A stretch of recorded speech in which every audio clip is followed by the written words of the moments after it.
Okay, come on. Let us verify the answers. Number one is Becky. Hello. Hello, ma'am. Yeah. Ma'am, we did not listen any conversation, ma'am. Really? Yes, ma'am. What is this after watching the movie? What is this? What is that? Okay, sorry. We are thinking that, yeah, setting that, ma'am. This much time I said here. Ayyo, Deva. Okay. Yeah, that's my mistake. I'm extremely sorry.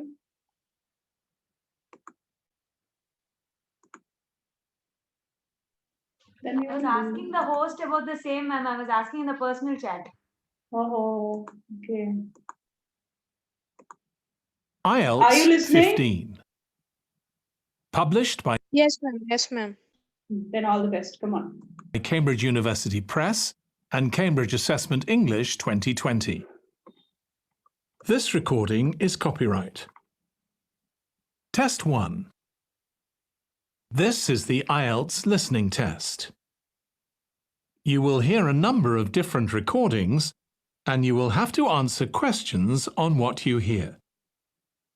There will be time for you to read the instructions and questions, and you will have a chance to check your work. All the recordings will be played once only. The test is in 4 parts. At the end of the test, you will be given 10 minutes to transfer your answers to the answer sheet. Now turn to part 1.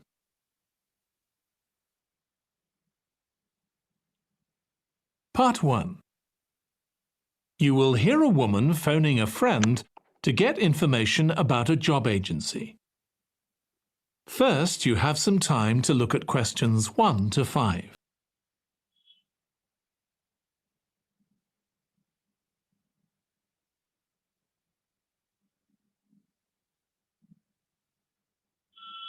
Now listen carefully and answer questions 1 to 5. Hello, William. This is Amber. You said to phone if I wanted to get more information about the job agency you mentioned. Is now a good time? Hi, Amber. Yes, fine. So the agency I was talking about is called Bankside. They're based in Docklands. I can tell you the address now, 497 East Side. OK, thanks. So is there anyone in particular I should speak to there? The agent I always deal with is called Becky Jameson. Let me write that down. Becky Jameson. Jameson.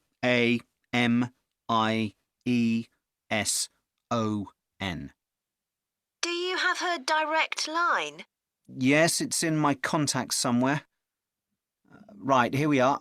07866 510 333. I wouldn't call her until the afternoon if I were you. She's always really busy in the morning trying to fill last-minute vacancies. She's really helpful and friendly, so I'm sure it would be worth getting in touch with her for an informal chat. It's mainly clerical and admin jobs they deal with, isn't it? That's right. I know you're hoping to find a full-time job in the media eventually, but Becky mostly recruits temporary staff for the finance sector, which will look good on your CV. And generally pays better too. Yeah, I'm just a bit worried because I don't have much office experience. I wouldn't worry. They'll probably start you as a receptionist or something like that. So what's important for that kind of job isn't so much having business skills or knowing lots of different computer systems. It's communication that really matters, so you'd be fine there. And you'll pick up office skills really quickly on the job. It's not that complicated. OK, good. So how long do people generally need temporary staff for? It would be great if I could get something lasting at least a month. That shouldn't be too difficult. But you're more likely to be offered something for a week at first, which might get extended. It's unusual to be sent somewhere for just a day or two. Right. I've heard the pay isn't too bad. Better than working in a shop or a restaurant. Oh, yes, definitely. The hourly rate is about £10, 11 if you're lucky. That's pretty good. I was only expecting to get £8 or £9 an hour. Before you hear the rest of the conversation, you have some time to look at questions 6 to 10.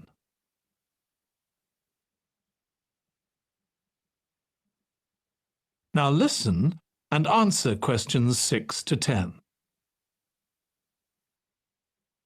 Do you want me to tell you anything about the registration process? Yes, please. I know you have to have an interview. The interview usually takes about an hour, and you should arrange that about a week in advance. I suppose I should dress smartly if it's for office work. I can probably borrow a suit from Mum. Good idea. It's better to look too smart than too casual. Will I need to bring copies of my exam certificates or anything like that? No, they don't need to see those, I don't think. What about my passport? Oh yes, they will ask to see that. OK. I wouldn't get stressed about the interview, though. It's just a chance for them to build a relationship with you, so they can try and match you to a job which you'll like. So there are questions about personality that they always ask candidates, fairly basic ones, and they probably won't ask anything too difficult, like what your plans are for the future. Hope not. Anyway, there are lots of benefits to using an agency. For example, the interview will be useful because they'll give you feedback on your performance so you can improve next time. And they'll have access to jobs which aren't advertised. Exactly. Most temporary jobs aren't advertised. And I expect finding a temporary job this way takes a lot less time. It's much easier than ringing up individual companies. Yes, indeed. Well, I think I've covered everything. That is the end of part 1. You now have 1 minute to check your answers to part 1.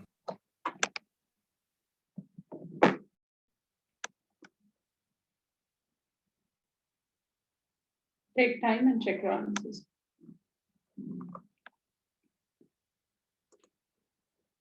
Okay, let us check the answers. First one is Jameson. Jameson. Janieson, Jameson. Second one, Afternoon. Afternoon. very good, afternoon. Third, Communication. communication. Number 4, Week. week. And number 5, 10 to 11. only 10. 10 to Okay, 11. right. 11.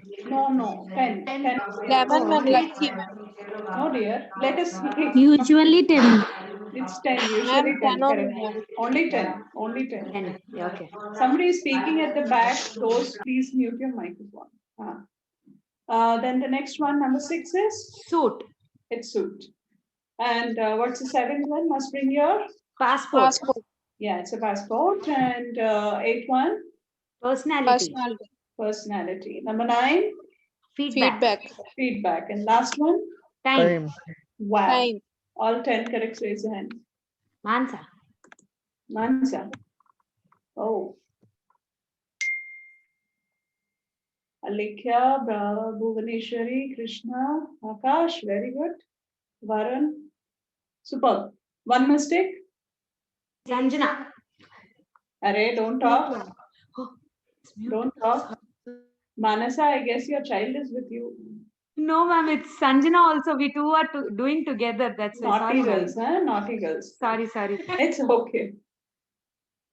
Array, we should have met in a physical class. It would have been much more fun. I like enjoying with children. Okay, very good. Ron, one mistake. Sumant, one mistake. Shalini also got one mistake. Okay. Next. Let us go faster. Part 2. You will hear a woman giving a presentation about a holiday on an island in Britain that her company organises. First, you have some time to look at questions 11 to 14.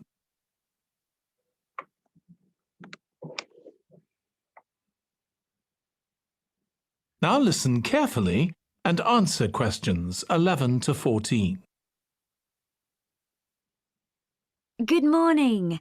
My name's Erica Matthews, and I'm the owner of Matthews Island Holidays, a company set up by my parents. Thank you for coming to this presentation, in which I hope to interest you in what we have to offer. We're a small family-run company, and we believe in the importance of the personal touch. So we don't aim to compete with other companies on the number of customers. What we do is build on our many years' experience, more than almost any other rail holiday company, to ensure we provide perfect holidays in a small number of destinations, which we've got to know extremely well. I'll start with our 6-day Isle of Man holiday. This is a fascinating island in the Irish Sea, with Wales to the south, England to the east, Scotland to the north, and Northern Ireland to the west. Our holiday starts in Heysham, where your tour manager will meet you. Then you'll travel by ferry to the Isle of Man. Some people prefer to fly from Luton instead, and another popular option is to go by train to Liverpool and take a ferry from there. You have 5 nights in the hotel, and the price covers 5 breakfasts and dinners, and lunch on the 3 days when there are organised trips. Day 4 is free, and most people have lunch in a cafe or restaurant in Douglas.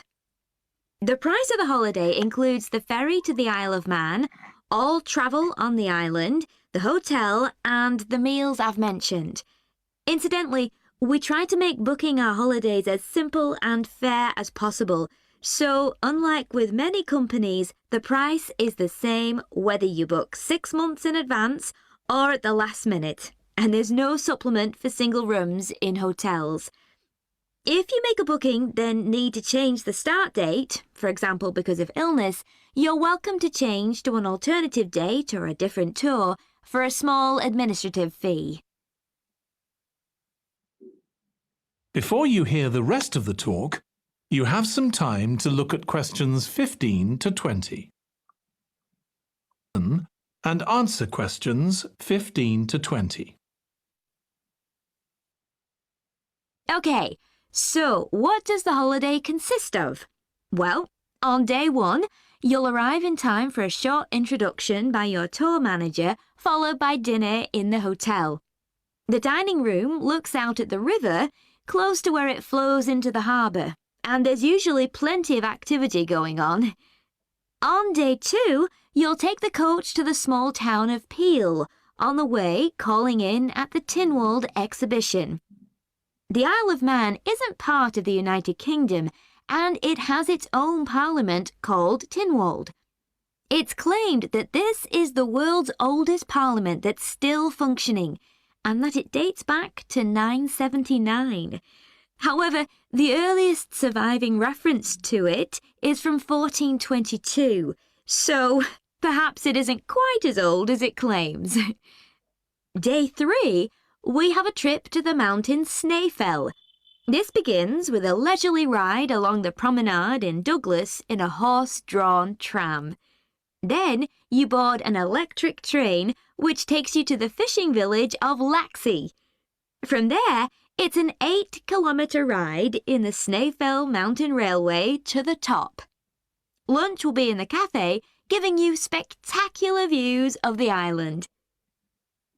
Day 4 is free for you to explore, using the pass which we'll give you. So you won't have to pay for travel on local transport or for entrance to the island's heritage sites. Or you might just want to take it easy in Douglas and perhaps do a little light shopping. The last full day, day 5, is for some people the highlight of the holiday, with a ride on the steam railway from Douglas to Port Erin.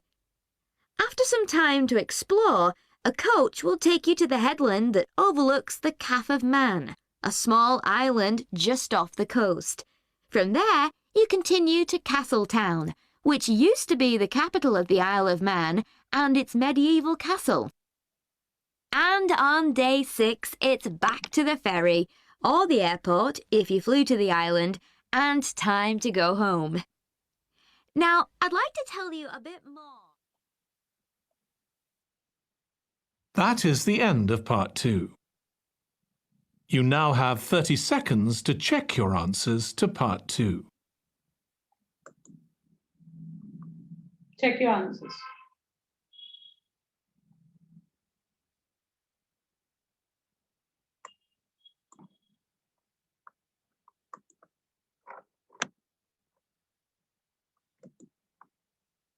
Okay.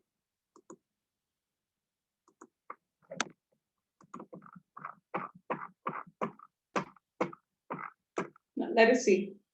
So according to the speaker, the company, what did the company do? Yeah. Yeah, it has been the very oldest one compared to its most of its competitors. And number two, where can customers meet? B, ma'am. Yeah, it's Asian.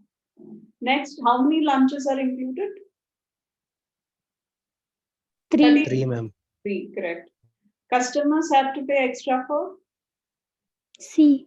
C. If they are sick and they wanted to exchange the dates, they will go for that. So the answers are A, B, A, C. Okay. Now moving on to the next, we have, 15.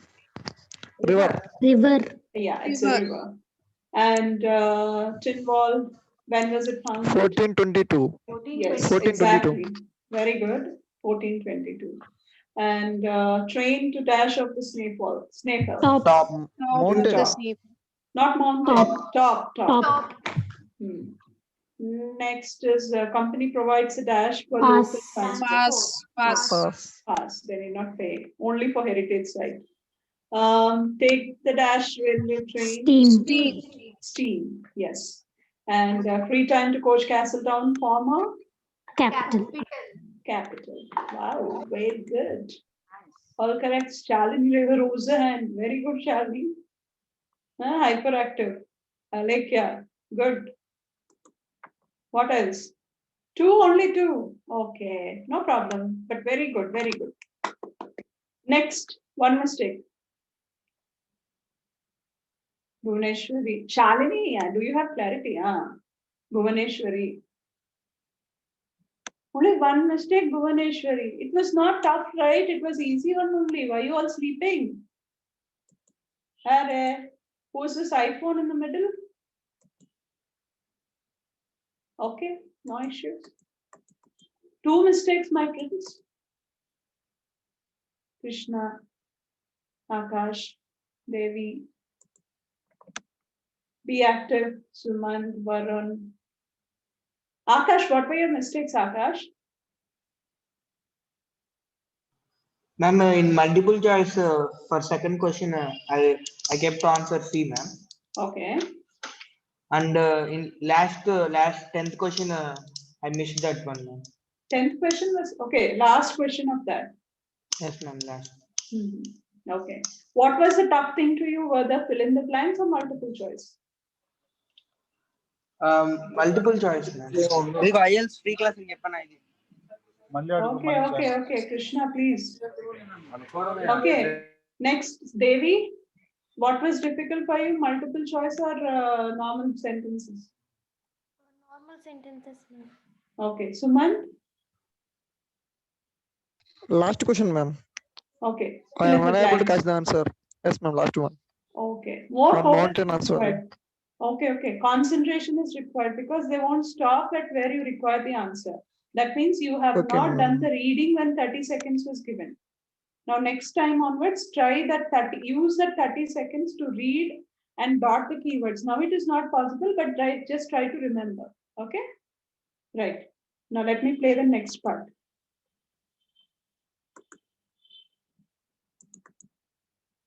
Part 3. You will hear 2 psychology students discussing the effects of the order in which the children in a family are born. First, you have some time to look at questions 21 to 26. Look at the questions. Okay, I'll make it short.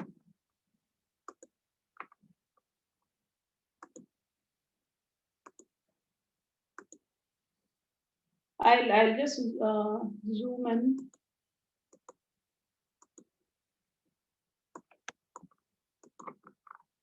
Can you see this on the whole? Ma'am.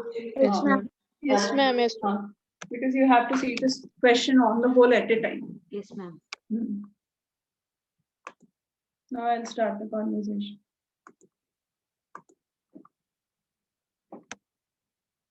First, you have some time to look at questions 21 to 26.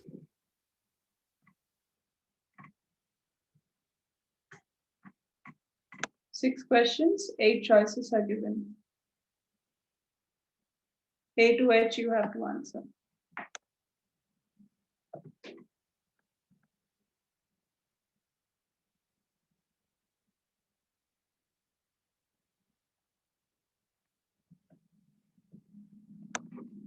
This is easy only. Now listen carefully and answer questions 21 to 26. Ed, how are you getting on with the reading for our presentation next week? Well, okay, Ruth, but there's so much of it. I know. I hadn't realised birth order was such a popular area of research. But the stuff on birth order and personality is mostly unreliable. From what I've been reading, a lot of the claims about how your position in the family determines certain personality traits are just stereotypes, with no robust evidence to support them. OK, but that's an interesting point. We could start by outlining what previous research has shown. There are studies going back over 100 years. Yeah, so we could just run through some of the typical traits. Like the consensus seems to be that oldest children are generally less well-adjusted because they never get over the arrival of a younger sibling. Right, but on a positive note, some studies claim that they were thought to be good at nurturing. Certainly in the past, when people had large families, they would have been expected to look after the younger ones. There isn't such a clear picture for middle children, but one trait that a lot of the studies mention is that they are easier to get on with than older or younger siblings. Generally eager to please and helpful, although that's certainly not accurate as far as my family goes. My middle brother was a nightmare, always causing fights and envious of whatever I had. As I said, none of this seems to relate to my own experience. I'm the youngest in my family, and I don't recognise myself in any of the studies I've read about. I'm supposed to have been a sociable and confident child who made friends easily, but I was actually terribly shy. Really? That's funny. There have been hundreds of studies on twins, but mostly about nurture versus nature. There was one on personality which said that a twin is likely to be quite shy in social situations because they always have their twin around to depend on for support. My cousins were like that when they were small. They were only interested in each other and found it hard to engage with other kids. They're fine now, though. Only children have had a really bad press. A lot of studies have branded them as loners who think the world revolves around them because they've never had to fight for their parents' attention. That does seem a bit harsh. One category I hadn't considered before was children with much older siblings. A couple of studies mentioned that these children grow up more quickly and are expected to do basic things for themselves, like getting dressed. I can see how that might be true, although I expect they're sometimes the exact opposite, playing the baby role and clamouring for special treatment. Before you hear the rest of the discussion, you have some time to look at questions 27 to 30.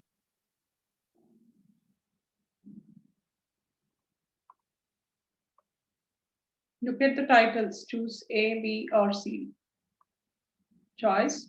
Which two experiences of sibling rivalry? So from 29 and 30, you have to take 2. From A to E, choose 2.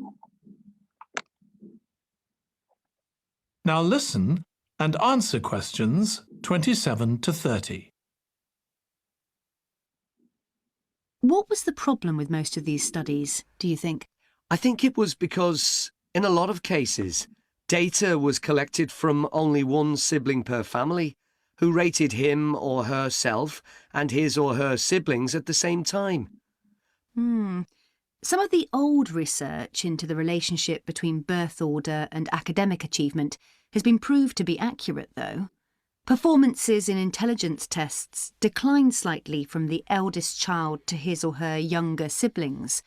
This has been proved in lots of recent studies. Yes, although what many of them didn't take into consideration was family size. The more siblings there are, the likelier the family is to have a low socio-economic status.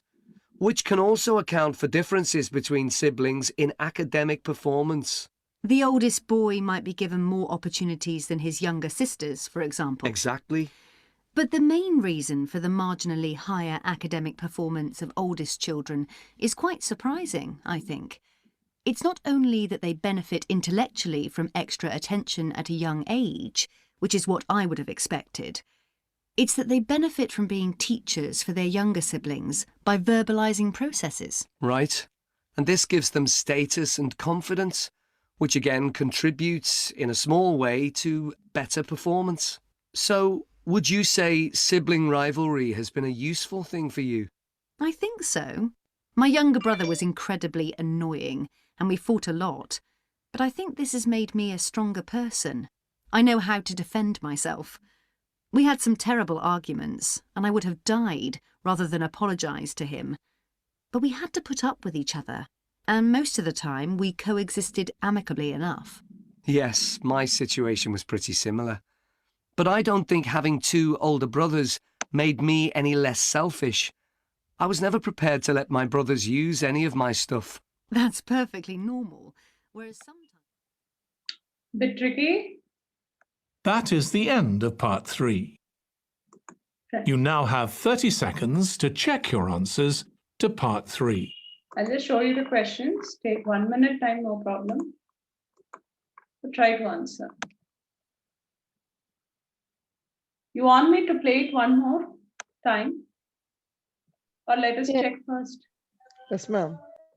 Shall I play one more time? Because this is the first time where you are listening to, no problem. Okay. I'm playing, friends, I'm playing. Discussing the effects of the order in which you will hear 2 psychology students discussing the effects of the order in which the children in a family are born. First, you have some time to look at questions 21 to 26.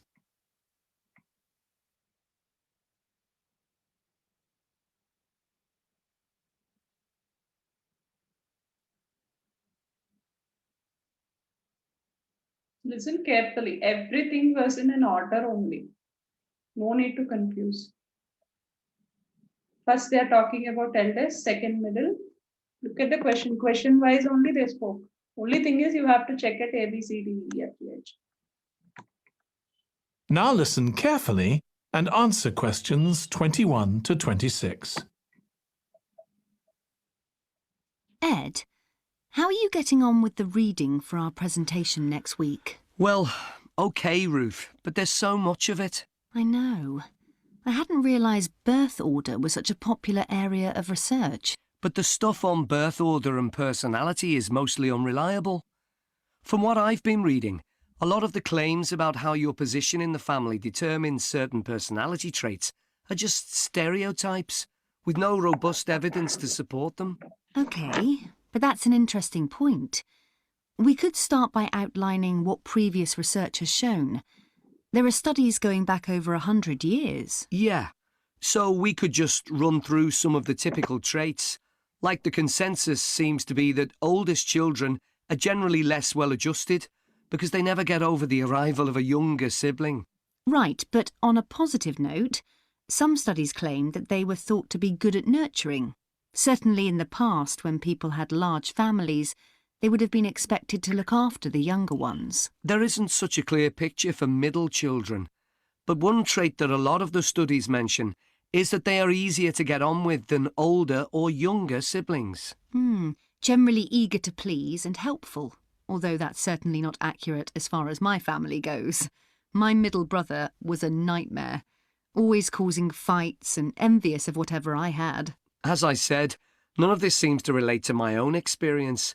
I'm the youngest in my family, and I don't recognise myself in any of the studies I've read about. I'm supposed to have been a sociable and confident child who made friends easily, but I was actually terribly shy. Really? That's funny. There have been hundreds of studies on twins, but mostly about nurture versus nature. There was one on personality which said that a twin is likely to be quite shy in social situations because they always have their twin around to depend. Friends, one thing, I hope you might be answering in a different dimension. Look at the question. What did findings of previous research claim about the personality traits a child is likely to have because of the position in the family? So according to the claim only, not about their opinion. Don't answer the question according to the boy and the girl opinion. Yes. What does the study say? That is what you have to answer. I'm just continuing. On for support. My cousins were like that when they were small. They were only interested in each other and found it hard to engage with other kids. They're fine now, though. Only children have had a really bad press. A lot of studies have branded them as loners who think the world revolves around them because they've never had to fight for their parents' attention. That does seem a bit harsh. One category I hadn't considered before was children with much older siblings. A couple of studies mentioned that these children grow up more quickly and are expected to do basic things for themselves, like getting dressed. I can see how that might be true, although I expect they're sometimes the exact opposite, playing the baby role and clamouring for special treatment. Before you hear the rest of the discussion, you have some time to look at questions 27 to 30.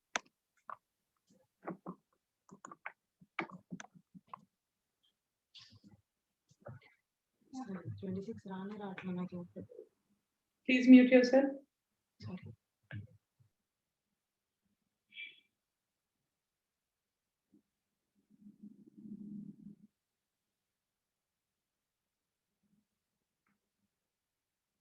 Now listen and answer questions 27 to 30. What was the problem with most of these studies, do you think? I think it was because, in a lot of cases, data was collected from only one sibling per family, who rated him or herself and his or her siblings at the same time. Some of the old research into the relationship between birth order and academic achievement has been proved to be accurate, though. Performances in intelligence tests declined slightly from the eldest child to his or her younger siblings. This has been proved in lots of recent studies. Yes, although what many of them didn't take into consideration was family size. The more siblings there are, the likelier the family is to have a low socio-economic status, which can also account for differences between siblings in academic performance. The oldest boy might be given more opportunities than his younger sisters, for example. Exactly. But the main reason for the marginally higher academic performance of oldest children is quite surprising, I think. It's not only that they benefit intellectually from extra attention at a young age, which is what I would have expected. It's that they benefit from being teachers for their younger siblings by verbalising processes. Right. And this gives them status and confidence, which again contributes in a small way to better performance. So, would you say sibling rivalry has been a useful thing for you? I think so. My younger brother was incredibly annoying, and we fought a lot. But I think this has made me a stronger person. I know how to defend myself. We had some terrible arguments, and I would have died rather than apologise to him. But we had to put up with each other, and most of the time we coexisted amicably enough. Yes, my situation was pretty similar. But I don't think having two older brothers made me any less selfish. I was never prepared to let my brothers use any of my stuff. That's perfectly normal, whereas sometimes... Okay. Right. That is the end of part 3. You now have 30 seconds to check your answers to part 3.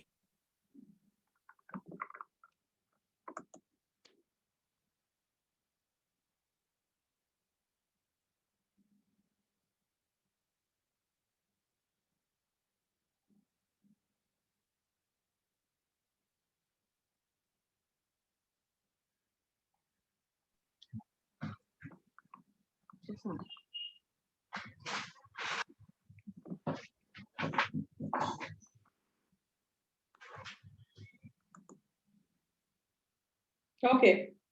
Verify the answers. Number 1. G, ma'am. G. Okay. All the LS people are caring. Caring. Correct. And moving on to the next 22.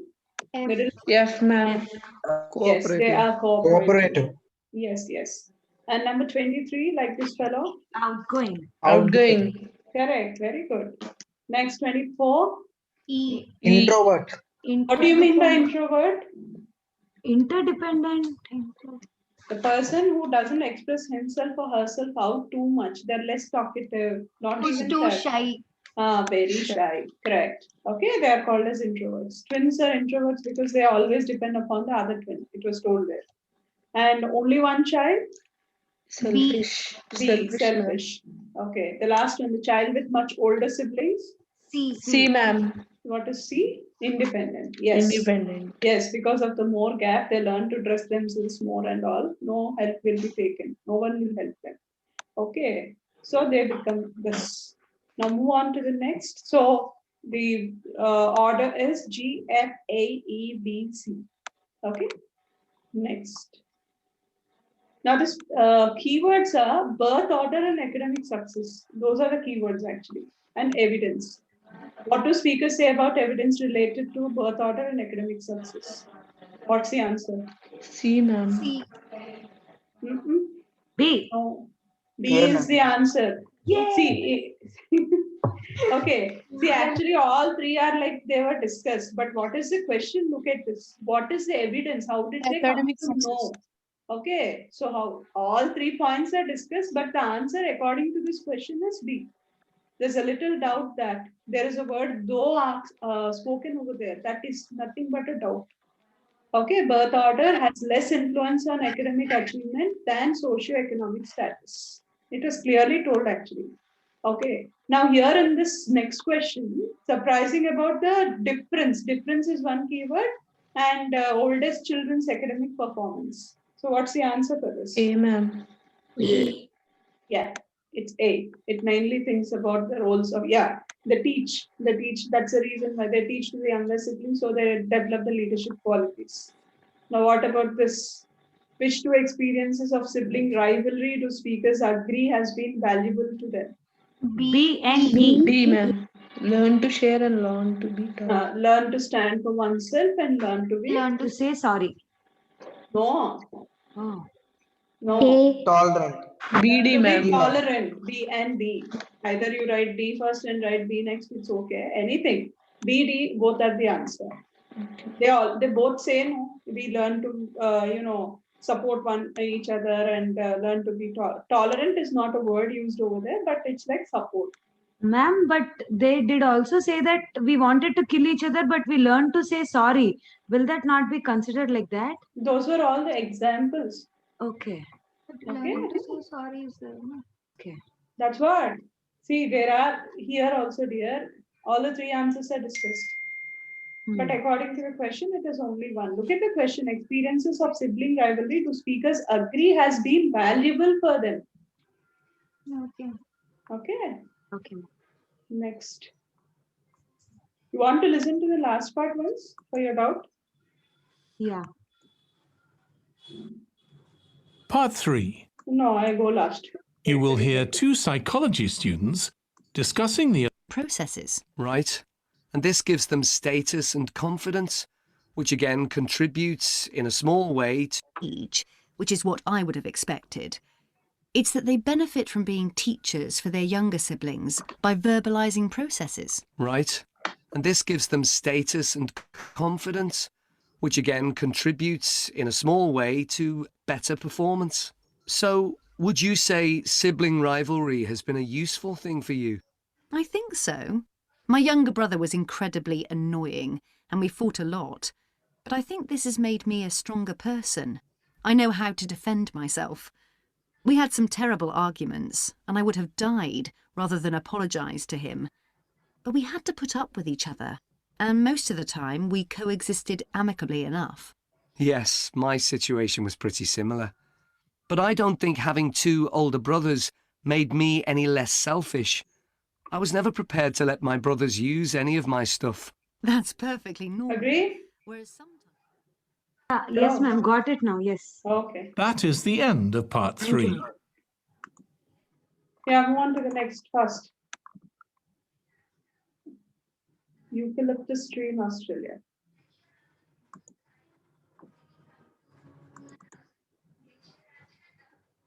Part 4.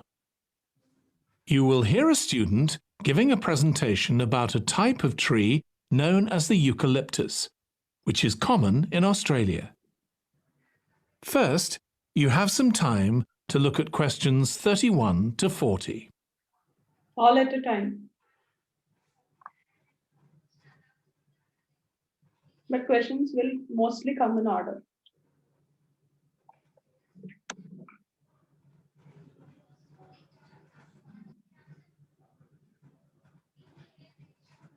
Mute yourself.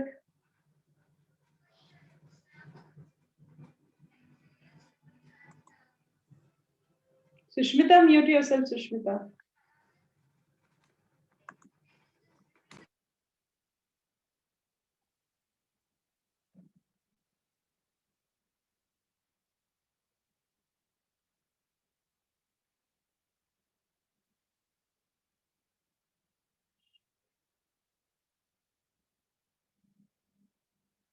This is more than 30 seconds. I gave you 1 minute time for preparation.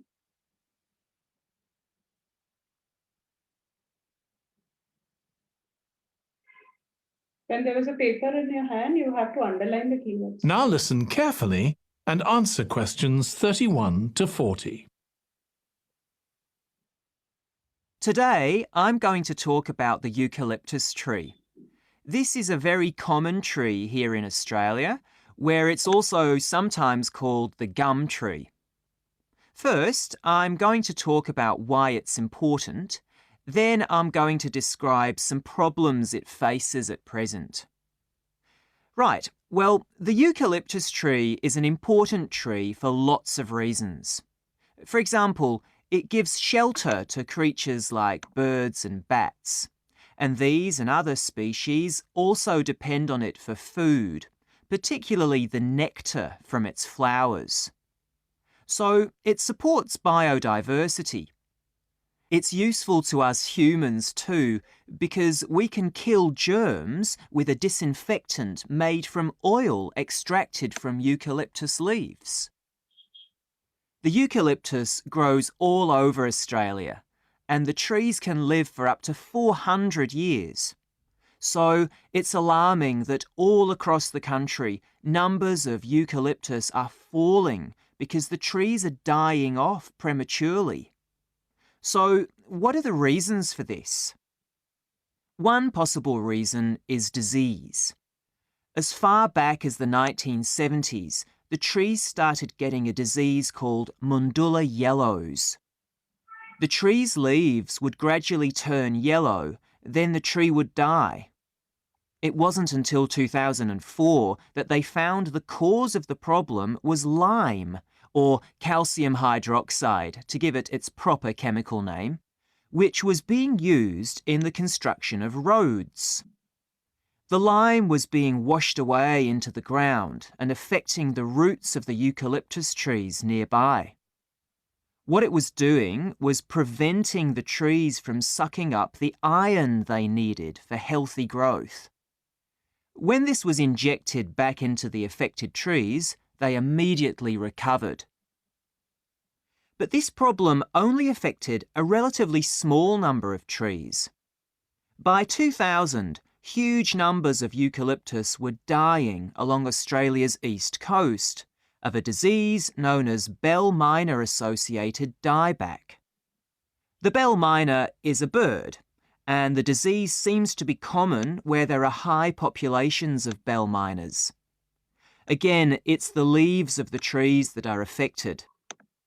What happens is that insects settle on the leaves and eat their way round them, destroying them as they go, and at the same time they secrete a solution which has sugar in it. The bell miner birds really like this solution, and in order to get as much as possible, they keep away other creatures that might try to get it. So these birds and insects flourish at the expense of other species, and eventually so much damage is done to the leaves that the tree dies.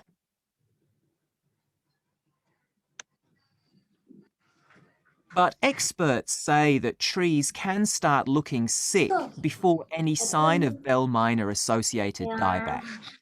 So it looks as if the problem might have another explanation. One possibility is that it's to do with the huge bushfires that we have in Australia. A theory proposed over 40 years ago by ecologist William Jackson is that the frequency of bushfires in a particular region affects the type of vegetation that grows there.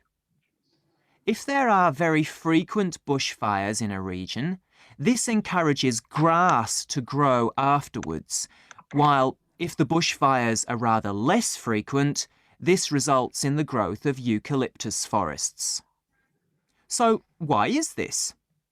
Why do fairly frequent bushfires actually support the growth of eucalyptus? Well, one reason is that the fire stops the growth of other species which would consume water needed by eucalyptus trees. And there's another reason. If these other quick-growing species of bushes and plants are allowed to proliferate, they harm the eucalyptus in another way by affecting the composition of the soil and removing nutrients from it. So some bushfires are actually essential for the eucalyptus to survive as long as they are not too frequent. In fact, there's evidence that Australia's Indigenous people practiced regular burning of bushland for thousands of years before the arrival of the Europeans. But since Europeans arrived on the continent, the number of bushfires has been strictly controlled. Now, scientists believe that this reduced frequency of bushfires to low levels has led to what's known as dry rainforest, which seems an odd name as usually we associate tropical rainforest with wet conditions. And what's special about this type of rainforest? Well, unlike tropical rainforest, which is a rich ecosystem, this type of ecosystem is usually a simple one. It has very thick, dense vegetation, but not much variety of species. The vegetation provides lots of shade, so one species that does find it ideal is the bell minor bird, which builds its nests in the undergrowth there. But again, that's not helpful for the eucalyptus tree. That is the end of part 4. This is easy. You now have 1 minute to check your answers to part 4. Take 1 minute time for checking.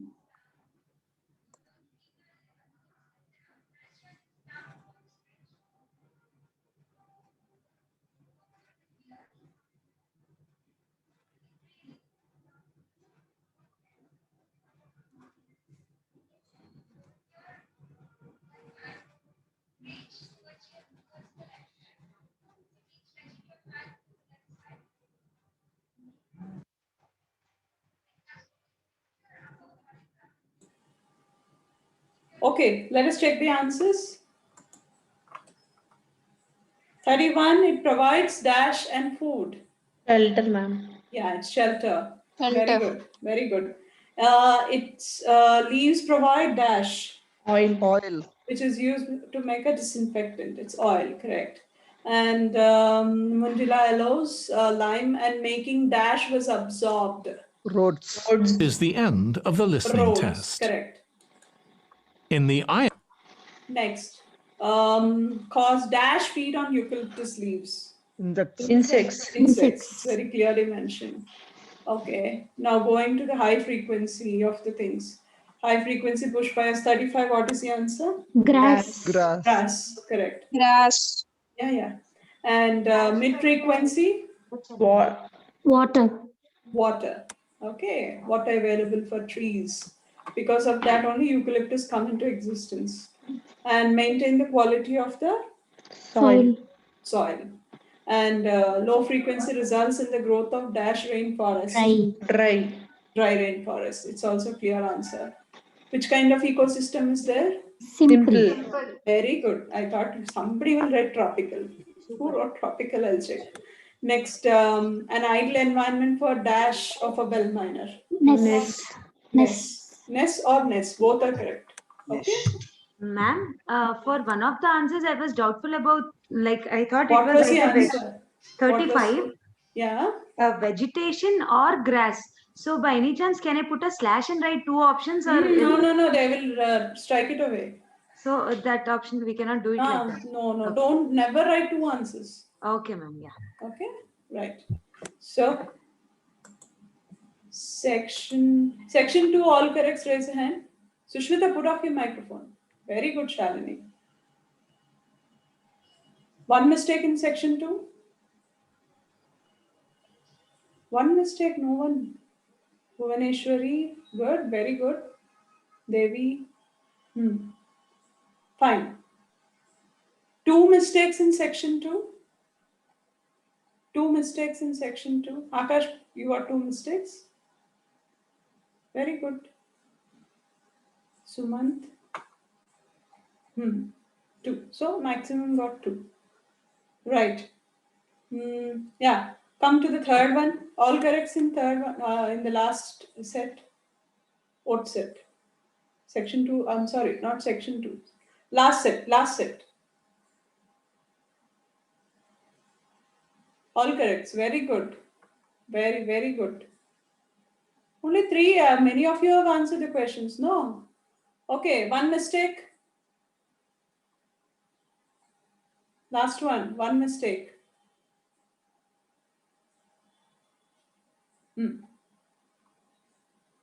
Okay. Now, finally, I'll give you 1 minute time, 30 seconds time. Count the mistakes, only the mistakes, and get ready.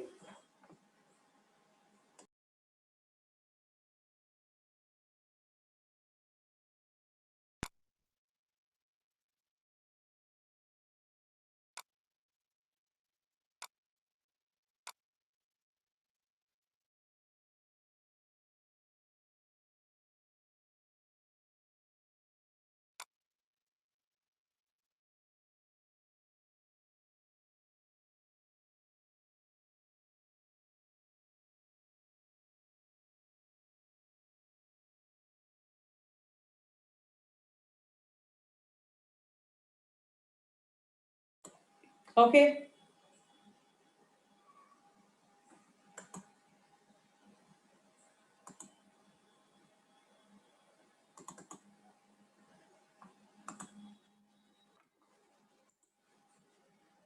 Your participants who got all corrects, raise a hand.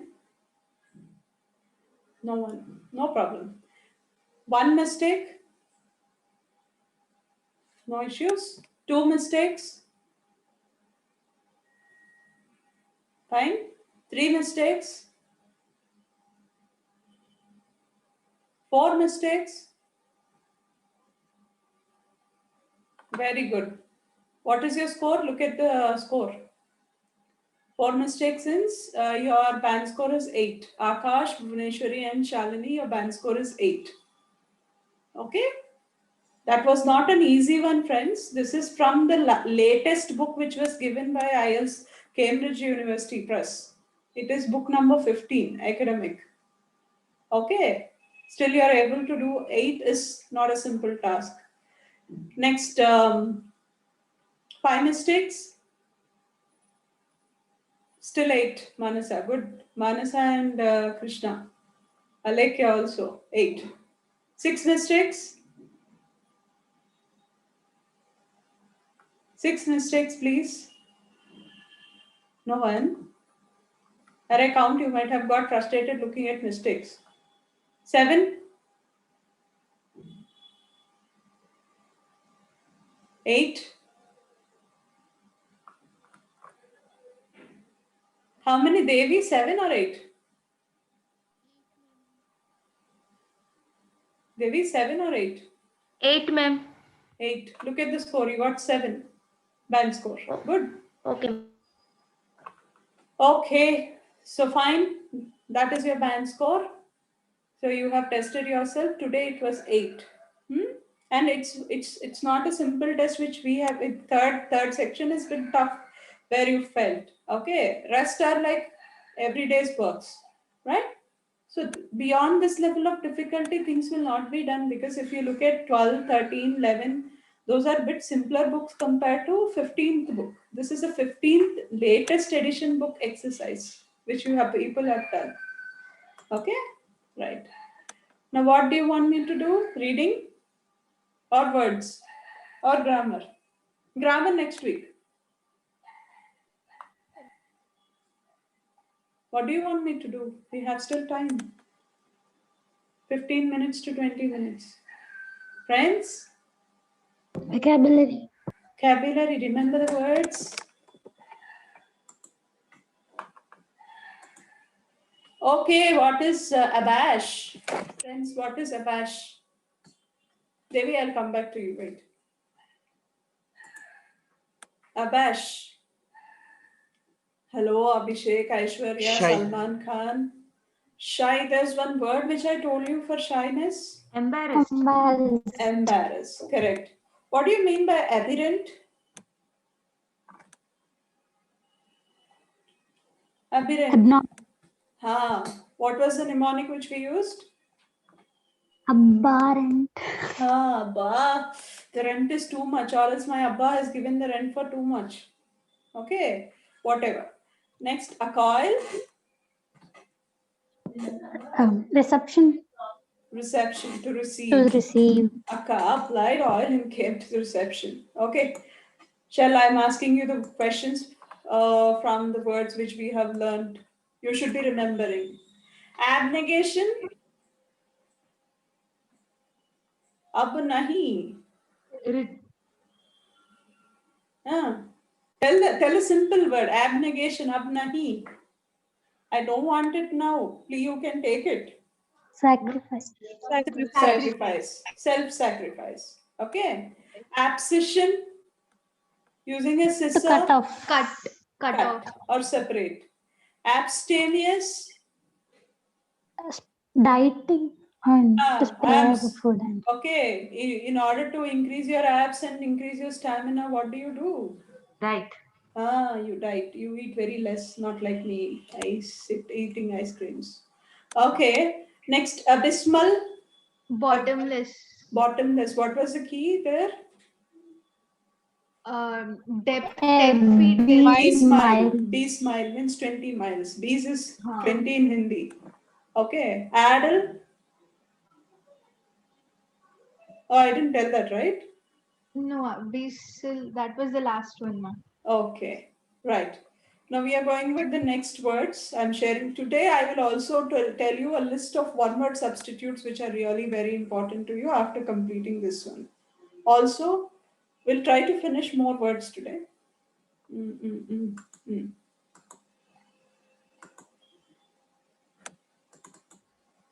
Right. Addle. So if you just pronounce addle, a addle means somebody who is dull. Okay, I'm really very dull today. A number of meetings were conducted in the school, and really I felt really very dull. You can get it from my voice or my expression also today. Full busy. So sometimes what happens is when we are dull, we become confused, we become crazy, we shout at others. Okay. So addle means a dull person. When he is confused, he will become. So when he is dull, he will become confused. So or else, that's it. When somebody becomes dull, he becomes confused. Okay. So the meaning of addle is confused. To become confused. Ma'am. Ma.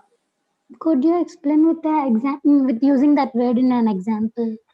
Okay, right, no problem. I took a puzzle. I took a puzzle when I was so busy. I'm not even a sentence. Okay, I'll tell you a situation also. I took a puzzle when I was busy, and it addled me. Okay. Ma'am, not only for this, all the vocabulary. Yeah, we will. First of all, learn a set of words. Okay, first we get a hold on some 25 to 30 words. First step is knowing the meaning. Okay. Second step is usage of the word into a sentence. Right? So we finish at least some set of words and get hold on them. We hardly got 7 to 8 words now. Right. Now, adventitious. Adventitious is nothing but, when you, adventitious is, sounding as adventure.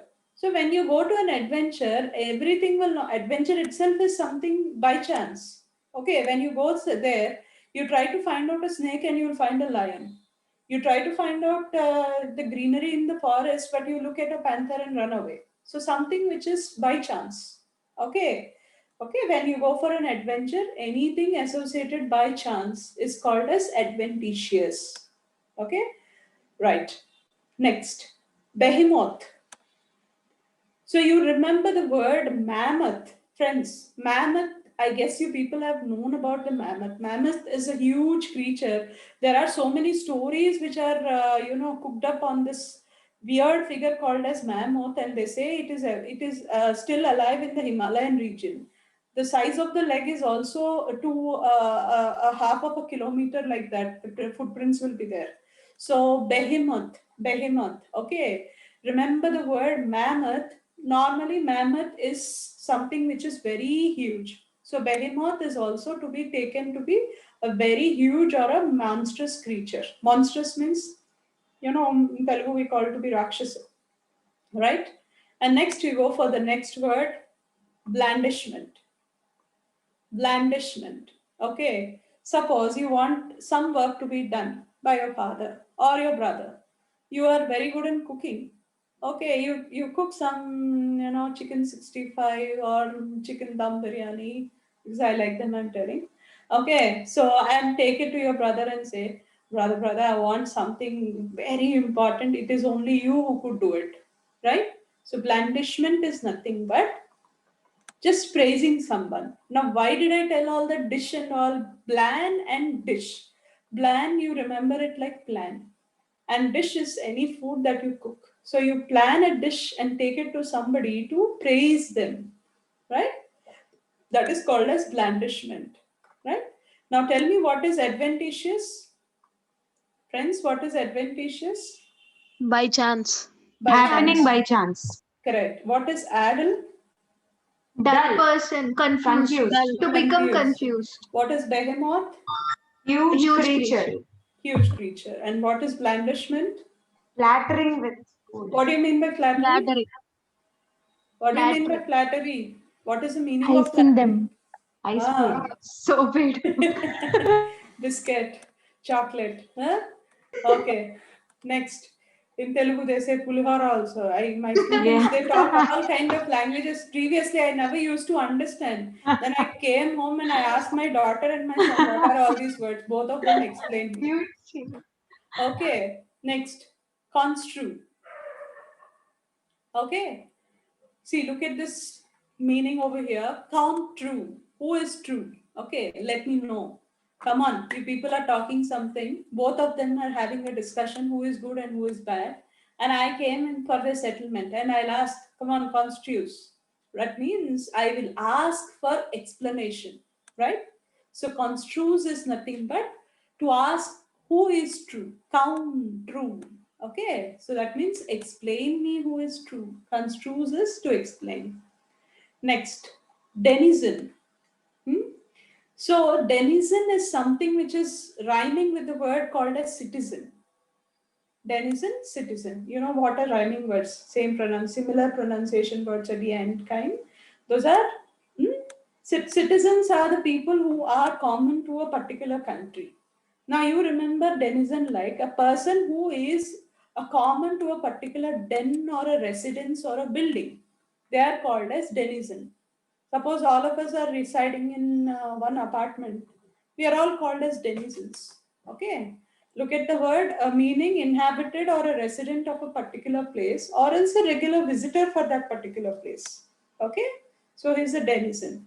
So remember, this rhymes with citizen, but citizen is to be matched to a country, whereas denizen is matched to a particular residential building. That's it. Right.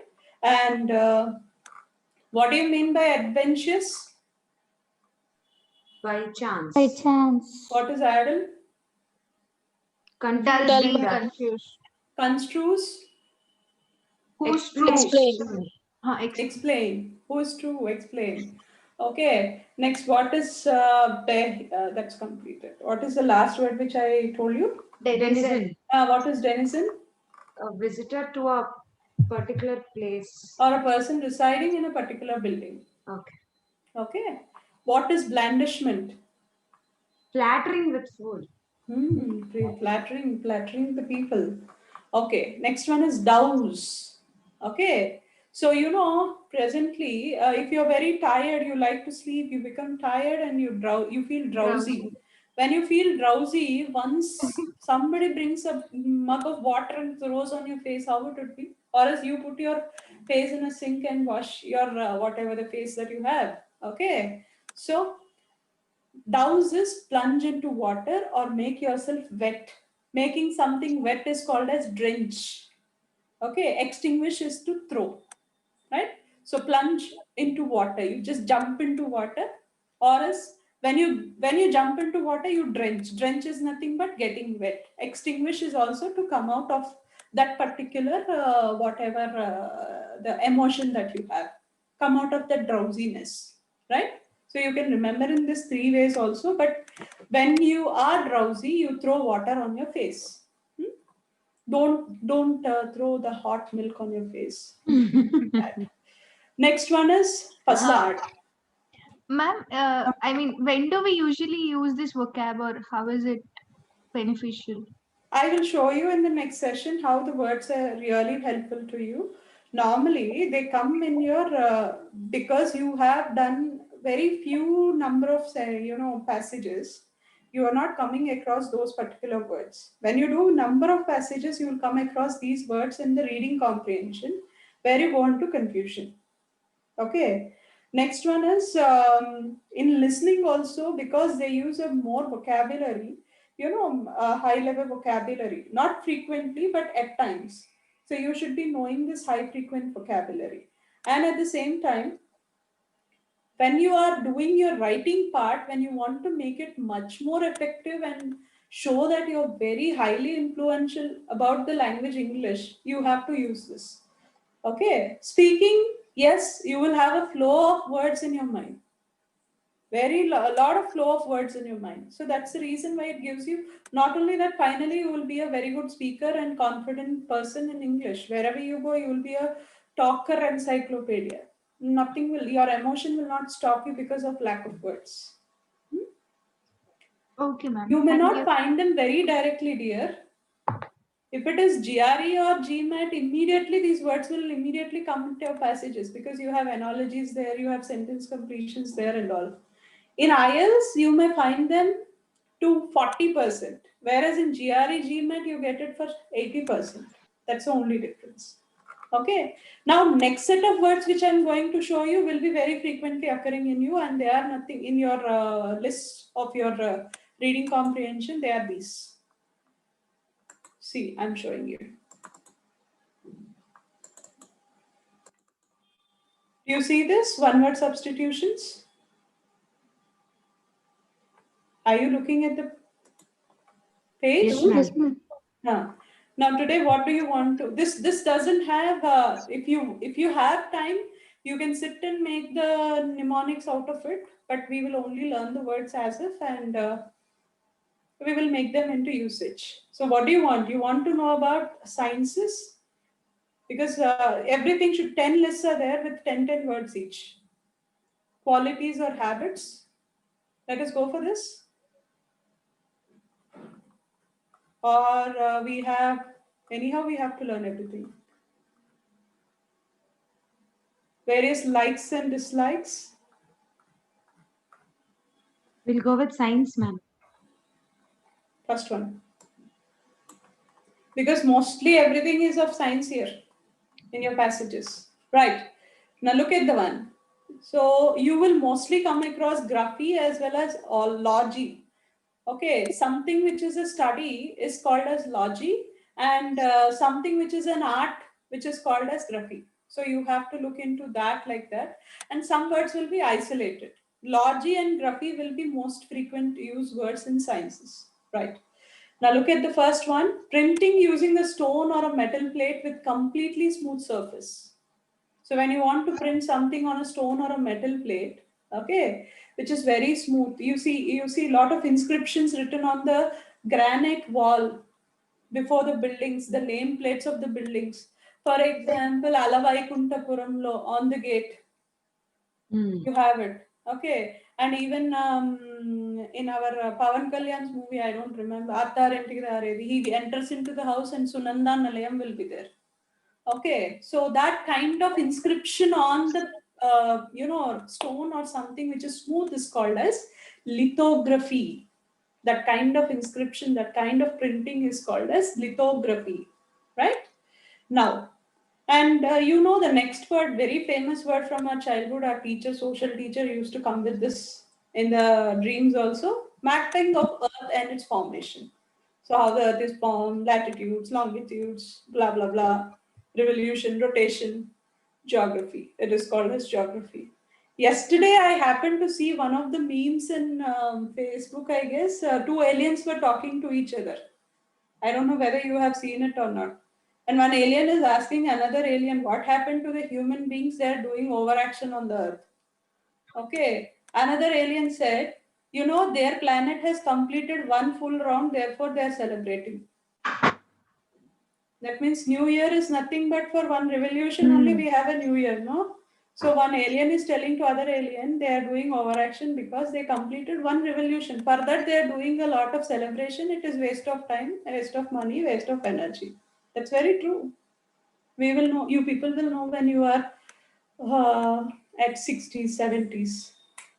Okay, next. Art related to ornate or good handwriting. So there is, you see some very old English writers, even in Telugu or in Urdu, you have, the quills are used to write a very neat handwriting, cursive handwriting, artistic handwriting. And that art of writing a beautiful handwriting is called as calligraphy. Okay? So lithography is to inscribe something on smooth surface, and calligraphy is an art of handwriting. Geography, you all know. Then pathology, you go to a pathology lab, in the scanning centers, in the labs and all, you have got a radiologist as well as a pathologist. He is the one who gives the basic diagnosis of the disease. Okay. So scientific study of bodily diseases is called as pathology. Okay, next, very important next one, which most of the people will know, ornithology, study of birds. Okay, and you have a very famous ornithologist also who has got a Nobel Prize from India. Next, study of celestial bodies. Study of celestial bodies, celestial bodies means the bodies which are in space, planets, comets, stars, everything. So that is called as astronomy. Astrology is different from astronomy. What's the difference between astrology and astronomy? What is the difference? Astrology and astronomy. Astrology is study of the fate of a person through Numbers. not numbers. That is numerology. Alignment of the moon and all those is the planets and everything. Study of the fortune of a person through the alignment of the planets is called as astrology. And study of those planets physically as well as so many ways, three-dimensionally, that is called as astronomy. And study of the fate of a human being through numbers, that is called as numerology. Most of you might have known about it. Lucky number 3, whose lucky number is 3? If the number is 3, what is the fate of that person? Okay. Next, this is what you people have to know. The next word is a very commonly acquired hobby of many people. See, we have in my childhood, my friends, lot of friends, some friends used to collect stamps of various countries and some friends used to collect the coins of various countries, and even in India also from a longer time. Okay. So the hobby or the study of collection of coins, token or paper money of various countries is called as numismatics. Okay, very important word. These all will be helpful to all your competitive examinations, including IELTS. Okay, numismatics is a study of coins. And what is the study of or collection of stamps called as philately? It is called as philately. Okay, next. Study of earth and rocks is called as geology. You people know about that? And study of election trends. This is very important. Okay. See, we have so many, statistical organizations who give the review on the election and everything, who will get what, who will not get what. Okay. And you have a proper prospect of a job over there or a study over there, and that is called as sephology. Okay. Some people who study about the election trends, that study is called as sephology. PSC, P is silent, you pronounce it to be sephology. Next, study of flying aeroplanes is called aviation. This is a common word, not aeronautics. Aeronautics is study of what? What's the difference between aviation and aeronautics, friends? Any guess? Aeronautics is the parts. Talking about the physical parts and functioning Operation. of operation, functioning parts and everything of an aeroplane. Whereas this is about the flying of aeroplanes. That is called as aviation. Okay, signaling, trafficking, all this is called as aviation. And study of handwriting. Study of what is the study of beautiful handwriting called? Art of beautiful handwriting? Calligraphy. Calligraphy. And study of handwriting. What is this? Study of handwriting means, some actually according to the not the statistics, the knowledge that is acquired by graphologists, we should be writing all our handwriting when we write cursive slanting forward. That shows that you are confident and you are positive. Okay. But many of them write it back slant, which shows that they're very inferior, they don't have confidence and all. If the handwriting is written straight in cursive handwriting, it shows that the person doesn't listen to anyone, he is very stubborn. So that study is called as graphology. When you have an eye, having the dot on eye, that also shows that a person is very stubborn. When you have the eye having the dot after a long space and have made it as a zero, that person is called as very creative person. Okay, and he receives everything in a positive way. So those studies are called as through handwriting. Normally, in criminal cases and all, or else even in civil cases, when there is some forgery issues going on, this graphology will come into existence. The law will take the help of graphologist. Okay, next. Study of hereditary genes and variation in living organisms, genetics. Genes comes with genetics. It's not Geans. Next, study of human development. Okay, anthrop is human, right? Anthrop is a root word for human. Remember, anthrop is a root word for human. So, study of human development, how the man has evolved from a Homo sapien till now to a modern man, is called as anthropology. What is the difference between anthropology and archaeology, friends? Archaeology is about things, old, ancient things. There is one movie of Gopi Chand called as Sahasam. You remember? Yes, ma'am. In that movie, they go to Pakistan and one researcher will be there. He will be doing research on the old things which have happened to be there in the sites. Even in India, Indus Valley civilization, Mohenjo-daro, Harappa, and this, they were excavated by the archaeologists. To know about the human civilization by the old remains is called as archaeology. Okay. To know about the human development through fossils available inside the earth, maybe with the help of, the bones or skull, so whatever which are available as a remnants of human bodies or animal bodies, that is called as, human bodies, that is called as anthropology. And study from the remains is called as archaeology. That is very important. Difference is important. And this one, study of languages. Many languages are into existence in the world, and study of languages is called as philology. Why in this language this word is pronounced like this, why that is pronounced in that way, and how that meaning has come into existence, all this discussion about any language is called as philology. Okay, logy is study, and biology is living thing study. Study of religion.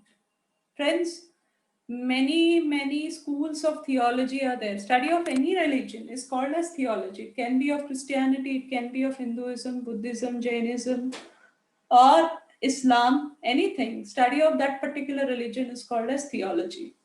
And study of insect. What is the study of birds, friends? Ornithology.